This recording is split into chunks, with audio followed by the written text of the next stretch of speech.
অনুপ্রেরণা পাই।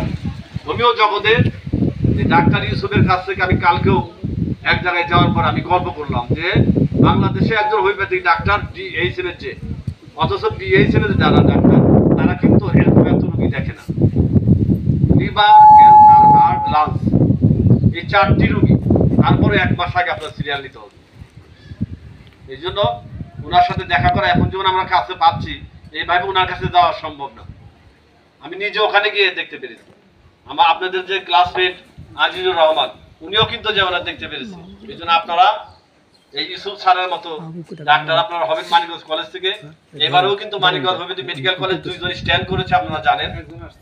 আমাদের যে স্ট্যান্ড করেছে সে আসছে, আমি তার কাছ থেকে যে একটি কথা শুনবো।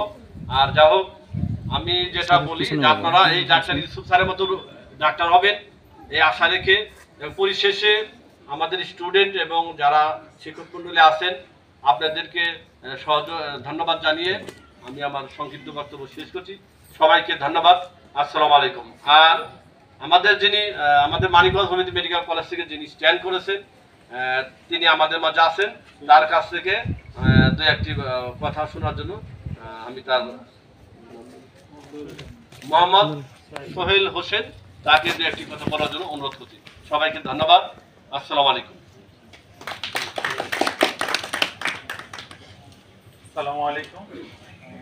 আমার এই ভালো রেজাল্টের পিছনে আমাদের কলেজের প্রিন্সিপাল স্যার সহ সকল শিক্ষক এবং ম্যাডাম সহযোগিতা করছে। আমি যদিও রেগুলার ক্লাস করতে পারি না, ভালো রেজাল্ট করার জন্য অবশ্যই রেগুলার ক্লাস করতে হবে, তা না হলে ভালো ফলাফল করা যাবে না। আমি যদি রেগুলার ক্লাস করতে পারতাম তাহলে আমি হয়তো আরো ভালো করতাম।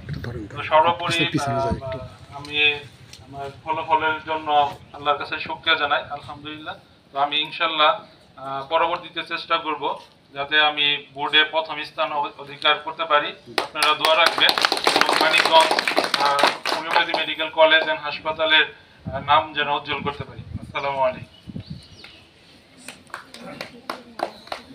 আমাদের বোর্ড স্ট্যান্ড করা ছাত্রদের সঙ্গে আমাদের অধ্যক্ষ স্যার আমাদের খেলার উদ্বোধন ঘোষণা করছে।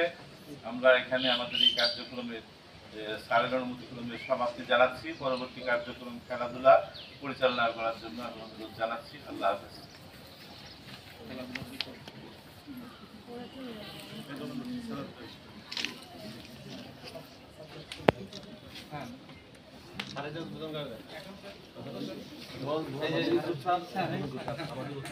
ভিডিওটা